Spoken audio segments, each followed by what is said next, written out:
from Nick Vegas. I think we know Nick, if this is the same Nick. When hiring, is there room to cultivate an employee, or do you always try to hire the best? I think it depends on the organization. We try and hire people who are good right out of the bat, but does not mean at all that there's no room for them to grow. I mean, one of our designers, project sort of manager, we actually have a product manager, I guess is sort of what we call him, Ryan Singer, who kind of oversees the quality of all the products at once.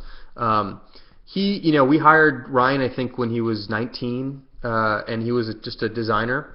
And he's learned a tremendous amount over the past 7 years or whatever it's been now that he's been with the company. And he's grown a ton. We didn't hire him because we thought that he had this enormous potential. We hired him because he was really good at the time.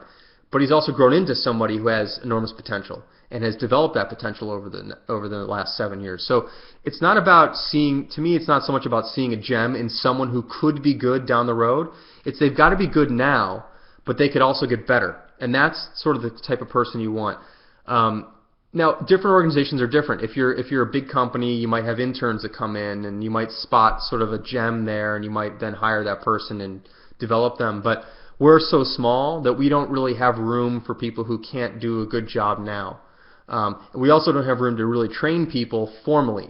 So we kind of, and some people who come and work for us are sort of, there's a bit of culture shock because we just drop them right in, and they're like in. There's no training. There's no, here's how we work here. It's just like, bam, you're into the campfire room, which is kind of where we do all of our work, and you're doing the project. And just learn on the job is kind of how we do it. So we need people who are able to drop in from there. But certainly you see different things in different people, and there are certain people you see who you're working with, you're like, this guy, this girl is going to be really, really good, really, really good eventually. They're very good now, but there's really something special about them, and we're going to make sure that they get better over time, but they have to be good up front.